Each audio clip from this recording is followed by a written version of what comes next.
तरुण IAS के digital platform पर आपका स्वागत है। आज हम बात करने वाले हैं नोबेल पुरस्कार 2022 से संबंधित। कई दिनों से द हिंदू, इंडियन एक्सप्रेस और जनसत्ता जैसे भिन्न-भिन्न प्रकार के न्यूज़पेपरों में नोबेल पुरस्कार को लेकर काफ़ी चर्चाएं हो रही है, क्योंकि 2022 में इस बार बहुत सारे क्षेत्रों में, खास करके जो नोबेल प्राइज़ के क्षेत्र हैं उनमें सबको नोबेल प्राइज़ मिला। आज हम डिटेल से जानेंगे कि नोबेल प्राइज़ कब मिलता है, कैसे मिलता है, कौन सी संस्था प्रदान करती है और इस साल किन किन व्यक्तियों को उत्कृष्ट कार्य के लिए नोबेल प्राइज़ मिला है। इसके बारे में हम इस एडिटोरियल्स के माध्यम से हम जानने वाले हैं। सबसे पहले आप सभी को पता होगा कि नोबेल पुरस्कार 2022 की तो बात छोड़िए, सबसे पहली बार नोबेल पुरस्कार किसे दिया गया था। नोबेल पुरस्कार अल्फ्रेड नोबेल के पुण्यतिथि, आप कहिए कि उन्हीं की स्मरण में ये नोबेल पुरस्कार दिया जाता है। उन्होंने डायनामाइट्स का आविष्कार किया था। एक बहुत बड़े इंडस्ट्रियलिस्ट हुआ करते थे। उनकी कहानी आप एक बार ज़रूर आप पढ़ेंगे तो आपको पता होगा कि उन्होंने साइंस के क्षेत्र में या भिन्न भिन्न प्रकार के उत्कृष्ट कार्य के लिए इस प्रकार के नोबेल पुरस्कार जैसी चीज़ों का उन्होंने पहली बार शुरुआत किया था। तो हम आज समझते हैं नोबेल पुरस्कार से संबंधित 2022 के, क्योंकि ये बहुत ही इम्पोर्टेंट है और ज़्यादातर एग्ज़ाम में पूछे जाते हैं। खास करके यूपीएससी में भी इससे कई बार प्रश्न पूछे गए हैं प्रीलिम्स में। और आप सामान्य तौर पर जो भारत में छोटे मोटे एग्ज़ाम, तो कोई छोटा नहीं होता है, बट अन्य एग्ज़ाम, सरकारी गवर्नमेंट की तैयारी प्रिपरेशंस वाले एग्ज़ाम में भी अक्सर ये नोबेल पुरस्कार पूछे जाएंगे, क्योंकि ये हर साल आता है। सबसे उत्कृष्ट पुरस्कार के तौर पर नोबेल प्राइज़ को माना जाता है। भारत के सबसे पहले जो नोबेल प्राइज़ प्राप्त करने वाले व्यक्ति थे श्री रविंद्रनाथ ठाकुर या ठाकुर रविंद्रनाथ, जिन्हें आप टैगोर के नाम से भी जानते हैं या गुरुजी के नाम से भी जानते हैं। तो भारत में सबसे पहली बार नोबेल प्राइज़ उन्हीं को मिला था साहित्य के क्षेत्र में, है ना। तो हम समझते हैं इन सभी चीज़ों को। सबसे पहली अगर हम बात करें यहाँ पर, आप ध्यान से चीज़ों को समझेंगे कि सबसे पहला प्रसंग तो यही होता है कि आखिर चर्चा में क्यों है। तो आप सभी को पता होगा कि चर्चा का कारण क्या है, कि हाल ही में वर्ष 2022 जो है इस साल का, तो उसमें आपके 3 से 10 अक्टूबर तक के बीच में ये नोबेल प्राइज़ का वितरण किया जाता है भिन्न भिन्न प्रकार के क्षेत्रों में। तो ये जो 10 अक्टूबर से आप कह सकते हैं कि 6 श्रेणियों के अंतर्गत, कई बार इससे भी प्रश्न पूछे जाते हैं कि कितने श्रेणी के लिए नोबेल प्राइज़ दिए जाते हैं। तो मुख्य रूप से अगर आप ध्यान में रहे तो ये याद रखिएगा कि छह श्रेणियों के लिए ये नोबेल प्राइज़ हर साल दिया जाता है। 6 श्रेणियों के लिए दिया जाता है। सबसे पहला श्रेणी कितने हैं? 6 श्रेणी है। हाँ, ये जरूर है कि 3 से लेकर 10 अक्टूबर के दौरान ये 6 श्रेणियों के अंतर्गत नोबेल पुरस्कार की घोषणा की गई है। अब इस प्रकार से, लेकिन एक आपके मन में भी प्रश्न आता है कई बार कि आखिर सबसे पहले नोबेल प्राइज़ किसे मिला होगा। तो मैं आपको बता दूं कि पहला जो नोबेल प्राइज़ था, पुरस्कार था, सबसे पहले 1901 में अगर शांति के क्षेत्र की बात करें तो नोबेल पीस प्राइज़ एक आप कह सकते हैं कि स्विट्जरलैंड के हेनरी ड्यूनेट्स हुआ करते थे। उन्होंने शांति नोबेल पुरस्कार, शांति पुरस्कार के तौर पर, और फ्रेडरिक पैसी फ्रांस के हुआ करते थे, इन दोनों को सबसे पहले 1901 में नोबेल प्राइज़ दिया गया था। 1901 में शांति पुरस्कार, सन 1901 में आप कह सकते हैं Nobel peace prize Henry Dunant Switzerland के और फ्रेडरिक पैसी आपका फ्रांस के, ये दोनों को दिया गया था। अब यहाँ पर हम ये चीज़ों को समझते हैं कि चलिए उस साल का तो हो सकता है ना पूछे, पर इस साल के नोबेल प्राइज़ के बारे में ज़रूर पूछा जाएगा। सबसे पहले पॉइंट तो ये है कि इसके कुछ प्रमुख बिंदु हैं जिस पर हम ये चर्चा करेंगे। कि आपको बता दें कि प्रत्येक साल, प्रत्येक वर्ष अक्टूबर माह में ये प्रथम सोमवार से, अक्टूबर महीना के प्रथम सोमवार से शुरू होने वाले इस सप्ताह में नोबेल पुरस्कारों की घोषणा की जाती है ना। और ये पुरस्कार निश्चित क्रम में प्रदान किया जाता है। एक क्रम होता है इसका, जैसे इस प्रकार से है कि मान लिया आज सोमवार है तो सोमवार को चिकित्सा के लिए नोबेल प्राइज मिला। उसी प्रकार से मंगलवार को जो है आपका भौतिकी के लिए मिला, है ना। उसी प्रकार से बुधवार को रसायन के लिए मिला, गुरुवार को साहित्य के लिए मिला, शुक्रवार को शांति के लिए मिला, और शनिवार और रविवार तो छुट्टी होती है। तो फिर से सोमवार को अर्थशास्त्र के लिए नोबेल प्राइज मिलता है। तो इस प्रकार से नोबेल प्राइज के वितरण करने का क्रम होता है ना। आपको जैसा कि हमने बताया कि 6 क्षेत्र में नोबेल प्राइज मिलता है। कौन कौन सा? चिकित्सा का क्षेत्र है, भौतिकी का क्षेत्र है, रसायन का क्षेत्र है, उसी प्रकार से साहित्य का क्षेत्र है, शांति का क्षेत्र है और अर्थशास्त्र का क्षेत्र है।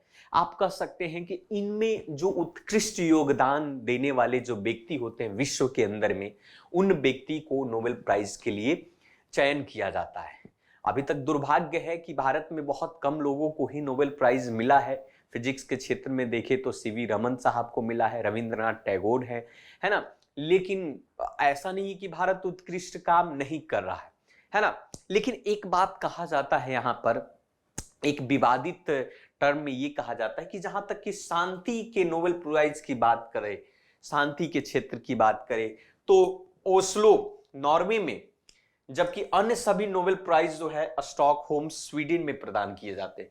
तो ये प्रश्न पूछा जा सकता है कि नोबेल प्राइज जो है शांति को छोड़कर बाकी जितने भी नोबेल प्राइज हैं वे स्वीडन में प्रदान किए जाते हैं, और स्वीडन के स्टॉकहोम में प्रदान किया जाता है ना। एक चीज और भी है शांति को लेकर, नोबेल प्राइज को लेकर इस साल भी विवाद में है। ऐसा कहा जा रहा है कि जिन व्यक्ति को नोबेल प्राइज मिला है वो रसिया और यूक्रेन के युद्ध के मानवाधिकार के आधार पर शांति का प्रयास उन्होंने किया है।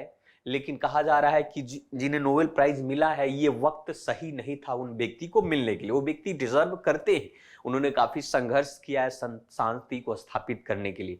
हम चर्चा करेंगे उन सभी चीजों पर भी, ठीक है। तो ये प्रमुख बिंदु है जो इंपॉर्टेंट है नोबेल प्राइज के बारे में। 6 क्षेत्रों में मिलता है। प्रथम सोमवार से शुरू होता है, शुक्रवार तक 5 दिन होते हैं, और फिर सोमवार को अर्थशास्त्र के क्षेत्र में मिलता है। ये आपने समझा, 6 क्षेत्र आपने देख लिया, भौतिकी, रसायन, साहित्य, शांति और अर्थशास्त्र, चिकित्सा, इन सभी को। अब हम बात करेंगे कि नोबेल पुरस्कार विजेता का चयन जो है किसके द्वारा किया जाता है। ये प्रश्न आपका बन सकता है कि आखिर कौन चयन करता है। ऐसा तो नहीं है कि भारत के फिल्म की तरह है कि आप हमारे पार्टी में आकर शिरकत करो, हम आपको पुरस्कृत करेंगे। ऐसा नहीं होता है भारत के अंदर में। या कभी कभी तो अवार्ड जो होते हैं, आप पुरस्कार जो होता है, एक डिजर्वेंस होता है, एक डिजर्व व्यक्ति को दिया जाना चाहिए जो योग्य हो। पुरस्कार का अगर मूल्य किया जाए तो उस पुरस्कार का महत्व नहीं रह जाता है। तो विश्व में कुछ ऐसे पुरस्कार हैं जिसका महत्व अतुलनीय है। वो पुरस्कार मिलने के बाद जो है उसके कार्य पर, उसके संघर्ष पर प्रश्न चिन्ह नहीं लगाया जा सकता है। जैसे भारत के अंदर में आपने देखा होगा कि भिन्न प्रकार के पुरस्कार प्रदान किए जाते हैं। मैं इसमें ऐसा कुछ विवादित शब्द का प्रयोग नहीं कर रहा हूं, ठीक है। लेकिन मुझे लगता है कि पुरस्कार के क्षेत्र में अगर देखा जाए तो पार्शियलिटी नहीं होनी चाहिए। एक स्वतंत्र, एक सद्भाव और एक यूनिवर्सल से कह सकते हैं कि विचारधारा के आधार पर, व्यक्ति के व्यक्तित्व के आधार पर, व्यक्ति के संघर्ष और उसके अतुलनीय कार्य के आधार पर पुरस्कार का वितरण होना चाहिए, ठीक है। हम बात करते हैं नोबेल प्राइज पर। नोबेल पुरस्कार विजेता का चयन जो है 4 संस्थानों के द्वारा किया जाता है। ये 4 संस्थान मुक्त रूप से, यही 4 संस्थान निश्चय करते हैं या डिसाइड करते हैं कि किस व्यक्ति को नोबेल प्राइज मिलना चाहिए। सबसे पहले हम इन 4 संस्थानों की बात करें। ये 4 संस्थान इस प्रकार से हैं, आप देख सकते हैं। The royal Swedish academy of sciences, ये पहला संस्थान जो भौतिकी, रसायन और आर्थिक विज्ञान, एक संस्थान ही है जिसका नाम है the royal Swedish academy of sciences. पहला संस्थान ये है आपका। दूसरा the Nobel assembly and Karolinska institute, ये चिकित्सा विज्ञान के लिए है। और द स्वीडिश एकेडमी साहित्य के लिए है आपका। और द नॉर्वेजियन नोबेल कमिटी शांति पुरस्कार के लिए। जैसा कि हमने कहा कि जो बाकी शांति पुरस्कार को छोड़कर ये बाकी के जो 5 पुरस्कार हैं स्वीडन के स्टॉकहोल्म के द्वारा प्रदान किया जाता है। ये 3 प्रमुख हैं, तो ये the royal Swedish academy of the sciences, the Nobel assembly and Karolinska institute और द स्वीडिश एकेडमी, ये तीनों जो हैं खास करके भौतिकी, रसायन, आर्थिक विज्ञान, चिकित्सा और साहित्य में ये नोबेल प्राइज देती है। चौथा जो है द नॉर्वेजियन नोबेल कमेटी, ये शांति पुरस्कार में देती है। ये आप यहां पर समझ सकते हैं।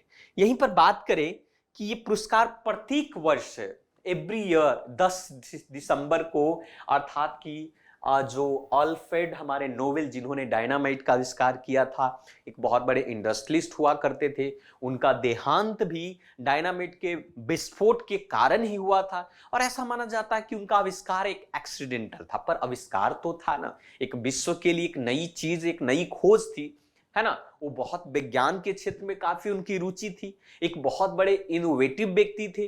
तो उन्हीं के पुण्यतिथि की अगर हम बात करें, पुण्यतिथि पर डिप्लोमा और स्वर्ण पदक के साथ इन्हें प्रदान किया जाता है। अल्फ्रेड नोबेल के पुण्यतिथि पर ही यह नोबेल प्राइज दिया जाता है। वो व्यक्ति जो उत्कृष्ट होते हैं पर्टिकुलर किसी क्षेत्र में, ठीक है। तो ये आप इन चीजों को समझ सकते हैं। 10 दिसंबर को, प्रत्येक वर्ष 10 दिसंबर को दिया जाता है। इस वर्ष भी आपने देखा 10 दिसंबर तक, है ना, सभी नोबेल प्राइज दे दिए गए, है ना। तो ये सबसे इंपॉर्टेंट पॉइंट यहां पर आपने। अब एक सवाल उत्पन्न यहां पर एक एक करके हम समझेंगे। सवाल तो है ही कि भाई इस बार शांति के, भौतिक के, विज्ञान के, इन सभी क्षेत्रों में किन्हीं नोबेल प्राइज मिला है।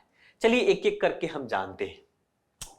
इस साल 2022 के लिए चिकित्सा के क्षेत्र से हम शुरुआत करते हैं। समय चिकित्सा हमारे लिए बहुत ही महत्वपूर्ण है। आप समझ सकते हैं, जीवन तो सबको चाहिए, हर व्यक्ति स्वच्छ रहना चाहता है, स्वस्थ रहना चाहता है ना। तो इस साल जो है चिकित्सा के लिए नोबेल प्राइज पुरस्कार स्वीडन के ही वैज्ञानिक जो है स्वंते पोबे, ये बड़ा इंपॉर्टेंट है, ये प्रश्न बन सकता है। स्वंते पाबो को चिकित्सा के क्षेत्र में नोबेल प्राइज मिला। अब सवाल ये है कि उन्होंने ऐसा क्या काम किया भाई जिन्हें नोबेल पुरस्कार दिया जा रहा है उन्होंने। तो ये पुरस्कार जो है, उन्होंने कहा कि एक विलुप्त प्राणी जो होमिनिन, आप देख सकते हैं, होमिनिन एंड मानव विकास के जीनोम से संबंधित उन्होंने खोज किया। एक प्राणी, विलुप्त प्राणी, होमिनिन जो प्राणी था वो मनुष्य की ही तरह दिखता हुआ प्राणी था, जो कि वो विलुप्त हो चुका है। अब ये पृथ्वी पर वो नहीं है। उसकी सारी रूपरेखा, कार्यशैली, हर चीज मनुष्य की तरह हुआ करता था। तो उसी विलुप्त प्राणी की खोज, उसके जीनोम से संबंधित उन्होंने खोज के लिए ये नोबेल प्राइज चिकित्सा के क्षेत्र में हमारे स्वंते पाबो को मिला, है ना। इनके प्रमुख उपलब्धियों की अगर हम बात करें तो उनमें है कि विलुप्त मानव प्रजाति और आधुनिक मनुष्यों के बीच कड़ी को एक प्रकट करने के लिए एक संपूर्ण, जिसको निएंडर स्थल जीनोम का अनुक्रमण करते, ये निएंडर स्थल। अब ये प्रश्न आपकी यूपीएससी के प्रीलिम्स में बन सकता है कि जो निएंडर स्थल जो है किससे संबंधित है। कई बार ऐसे प्रश्न पूछे गए हैं, तो इसलिए मैं बार बार यहां पर आपको याद दिला रहा हूं, वेरी वेरी इंपॉर्टेंट। सो ये निएंडर स्थल जो है स्वंते पाबो के द्वारा खोज किया गया।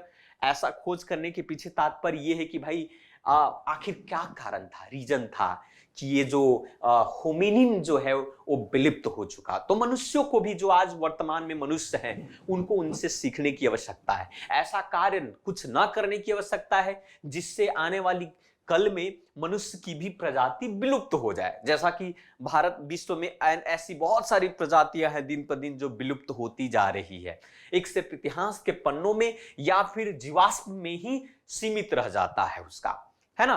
तो इन क्षेत्रों में इन्होंने, आप देख सकते हैं कि स्वंते पाबो ने ये खोज किया, है ना। अब आगे बढ़ते हैं। अगर हम बात करें तो ये तो चिकित्सा का क्षेत्र हुआ। अब भौतिक के क्षेत्र की बात करें, भौतिकी, फिजिक्स, जानते ही हैं कि भौतिकी विज्ञान की वह शाखा है जिसके अंतर्गत, है ना, आप प्रकृति और प्रकृति में होने वाली घटनाओं का अध्ययन किया जाता है। तो भौतिकी के क्षेत्र में ये 3 वैज्ञानिक को आपको नोबेल प्राइज से सम्मानित किया गया है। ये 3 वैज्ञानिक, खास करके एक फ्रांस के एलन एस्पेक्ट हैं, ये जो एलन एस्पेक्ट हैं जो फ्रांस के हैं, तो उनको मिला। अमेरिका के जॉन एफ क्लोजर को मिला है, और वहीं पर ऑस्ट्रिया के एंटोन जिलिंगर को प्रदान किया गया। ये तीनों व्यक्ति को, उत्कृष्ट व्यक्ति को नोबेल प्राइज से सम्मानित किया गया है ना। एक फ्रांस के हैं, एक अमेरिका के हैं, और तीसरा ऑस्ट्रिया के हैं। फ्रांस के हैं एलन एस्पेक्ट्स, उस जॉन एफ क्लोजर जो है आपके अमेरिका के हैं, और एंटोन जिलिंगर जो है ये आपके कहां के हैं, ऑस्ट्रिया के हैं। इनका खोज क्या है? इनका सबसे बड़ा जो पुरस्कार का कारण है कि इन्होंने क्वांटम यांत्रिकी के क्षेत्र में प्रदान किया है। क्वांटम फिजिक्स आपने पढ़ा होगा, अगर बचपन में 11th 12th अगर साइंस बैकग्राउंड से हैं आप, तो क्वांटम फिजिक्स जानते होंगे। अल्बर्ट आइंस्टाइन की रिलेटिविटी ऑफ थ्योरी की भी बात अगर किया जाए, क्वांटम फिजिक्स से संबंधित उन्होंने बहुत सारे कार्य किए। तो उसी क्वांटम यांत्रिकी, अब समझेंगे कि क्वांटम है क्या, क्वांटम का प्रयोग कहां होता है। तो आज जिस प्रकार से सोशल मीडिया, आज जिस प्रकार से हम आर्टिफिशियल इंटेलिजेंस की दुनिया में हम चल रहे हैं, या फिर आप जिस तरीके से हम टेक्नोलॉजी का प्रयोग कर रहे हैं, उनमें क्वांटम यांत्रिकी का बहुत बड़ा योगदान है। तो ये आप कह सकते हैं कि जिसके अंतर्गत बहुत सारी ऐसी उलझने थी, फोटोन को लेकर, प्रोटॉन को लेकर, है ना, बेल को लेकर, आप कह सकते हैं ये असमानताओं को उल्लंघन करने की स्थापना और अग्रणी क्वांटम सूचना विज्ञान में कार्य करने के लिए इन तीनों उत्कृष्ट व्यक्ति को यह नोबेल प्राइज दिया गया। तो क्वांटम से संबंधित आपके प्रश्न पूछे जा सकते हैं आपके एग्जाम में। तो आप जरूर, अगर आप प्रिपरेशन कर रहे हैं सिविल सर्विसेज को या अन्य एग्जाम के, तो आप जरूर पढ़ें कि क्वांटम फिजिक्स है क्या, या ऐसा क्या है, क्वांटम यांत्रिकी क्या है इस क्षेत्र में। क्योंकि वीडियो बहुत ज्यादा लंबा हो जाएगा अगर मैं इसके बारे में डिटेल से मैं आपको एक्सप्लेन करूं तो, है ना। तो ये सिंपल आप याद रखिए कि इन तीनों व्यक्ति को क्वांटम यांत्रिकी के क्षेत्र में ये प्रदान किया गया है, फिजिक्स में, राइट। अब आगे बढ़ते हैं, ये तो भौतिकी का हुआ। उसी प्रकार से रसायन के क्षेत्र में चलते हैं। रसायन जानते हैं, जिसे केमिस्ट्री कहते हैं, केमिकल केमिस्ट्री आप कह सकते हैं, एक रहस्य है, एक आयन है। तो 2022 के लिए यहां पर अगर देखा जाए तो इन्हें भी 3 व्यक्ति को मिला है। संयुक्त राष्ट्र अमेरिका के कैरोलिन बटोर्जी और बेरी शार्पलेस, और डेनमार्क के मॉर्टिन मैलेडोल्स को ये तीनों पुरस्कार दिए गए। नाम टफ है क्योंकि हमारी संस्कृति से संबंध नहीं रखते हैं, ऐसा इसलिए नहीं कि सीवी रमन और आपके रोहित कुमार जैसे नाम आपको वहां देखने को मिलेंगे, लेकिन याद रखिएगा संयुक्त राष्ट्र अमेरिका के कैरोलिन बटोर्जी और बेरी शार्पलेस, डेनमार्क के मॉर्टन मेलडाल, है ना, मेलडाल को ये प्रदान किया गया। अब उन्होंने ऐसा काम क्या किया था भाई, तो उन्होंने क्लिक केमिस्ट्री और बाह्य ऑर्थोगोनल्स केमिस्ट्री के विकास के लिए उन्होंने कहा। अब सवाल ये उत्पन्न होता है कि ये होता क्या है, ये जो क्लिक केमिस्ट्री है क्या। सो क्लिक केमिस्ट्री का उपयोग जो है आपका फार्मास्यूटिकल्स के विकास में होता है। जो दवाई होती है, आप मेडिसिन का प्रयोग करते हैं, नए नए रसायन के माध्यम से ही तो मेडिसिन आपके शरीर में, आप देखिए कोविड-19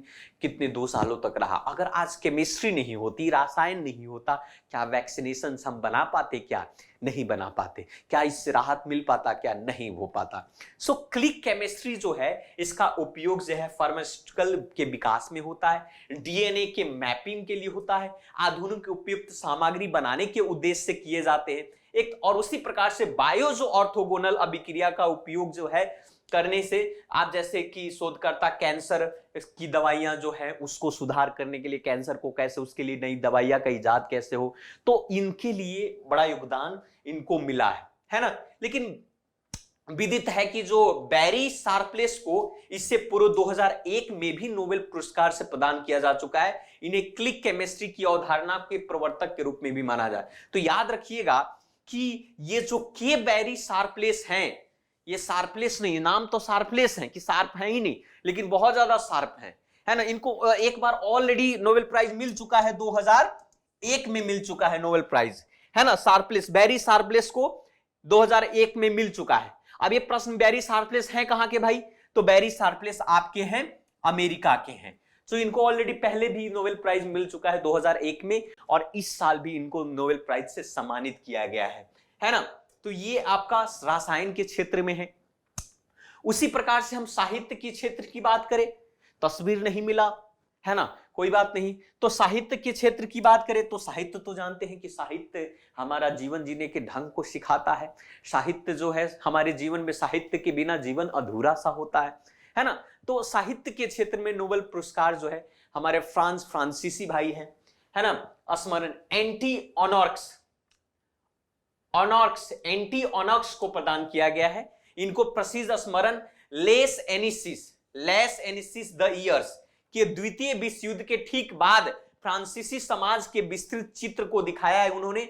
और ए मैन्स फ्लेश, ए गर्ल्स स्टोरी और आई रिमेन इन डार्कनेस, इनकी अन्य चर्चित बहुत सारी किताबें हैं और उनको मद्देनजर रखते हुए इनको नोबेल प्राइज, साहित्य पुरस्कार मिला। नोबेल प्राइज के क्षेत्र में साहित्य पुरस्कार मिला इनको। उसी प्रकार से आप समझिए यहां पर आगे लास्ट जो शांति पुरस्कार है, लास्ट नहीं आप सेकंड लास्ट कह सकते हैं, शांति पुरस्कार। ये व्यक्ति चर्चा में है काफी, है ना। तो ये इनके पीछे कारण है इनका, तो ये शांति पुरस्कार इनको मिला है। इस साल जो शांति पुरस्कार है एक व्यक्ति और दो संस्थान को मिला है। अक्सर ऐसा होता है, तो दो संस्थान को मिला है। इनमें से जो व्यक्ति है वो बेलारूस के मानवाधिकार के अधिवक्ता हैं जिनका नाम है एलेस बियालिंस्की। अब एलेस बियालिंस्की जो है, ये आप देख सकते हैं, इनको रूस और यूक्रेन के मानवाधिकार संगठन में क्रमशः इनके क्षेत्र में काम करने के लिए, मानवाधिकार के क्षेत्र में काम के लिए मिली। इसके साथ साथ memorials and centre of civil liberties शामिल भी है।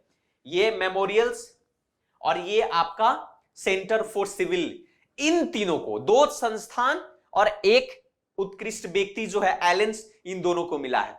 Memorials centre for civil liberty, है ना, 1987 में स्थापित रूसी मानवाधिकार संगठन मेमोरियल्स के संस्थापक को आइद्रे और सखरोव और स्वतलान गुनुन्स्की शामिल थे।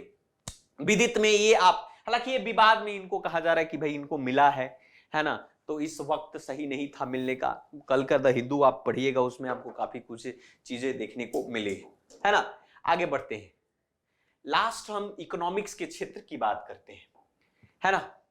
अर्थव्यवस्था, सब कुछ आर्थिक विज्ञान है, अर्थव्यवस्था है। अर्थव्यवस्था के बिना जो है किसी भी चीज की कल्पना नहीं कर सकते हैं, आप सभी को पता होगा, है ना। अर्थव्यवस्था ही किसी राष्ट्र को शक्तिशाली बनाता है, अर्थव्यवस्था ही सब कुछ है, आप समझ सकते हैं। तो इस बार जो है अर्थव्यवस्था के क्षेत्र में 3 अमेरिकी अर्थशास्त्री को मिला है। 3 अमेरिकी अर्थशास्त्री हैं, Ben S Bernanke, Douglas W Diamond, है ना, डायमंड भी अर्थव्यवस्था का ही पार्ट है, और फिलिप एच आपका डाइविंग्स, इनको मिला है। ये पुरस्कार इनको इसलिए मिला है ताकि बैंकों और वित्तीय संकट पर शोध के लिए इनको ये पुरस्कार मिला है। ये 3 व्यक्ति हैं, बेन्स एस, देख सकते हैं, बेन्स एस बेनार्क या बेनारनेक, और दूसरा जो व्यक्ति है जिसका नाम है डगलस डब्ल्यू डायमंड, और तीसरा जो है फिलिप एच, है ना, और डाइविंग्स। ये तीनों व्यक्ति अमेरिकी हैं और इनको इन क्षेत्रों में नोबेल प्राइज आपको मिला है। तो ये इस साल का नोबेल प्राइज है। आशा करता हूं कि आपको इन सभी चीजों के बारे में आपको डिटेल से जानकारी हो गई होगी और इससे संबंधित प्रश्न आपके आएंगे तो आप इसे हल कर पाएंगे। तो आज के लिए इतना ही, थैंक यू वेरी मच। और सबसे बड़ी बात तो ये है कि लगातार हम लोग इस पर काम कर रहे हैं, तो बेहतर होगा थोड़ा इस चैनल को सब्सक्राइब करें ताकि संस्थान को भी मोटिवेशंस मिलता रहे। So thank you very much, धन्यवाद।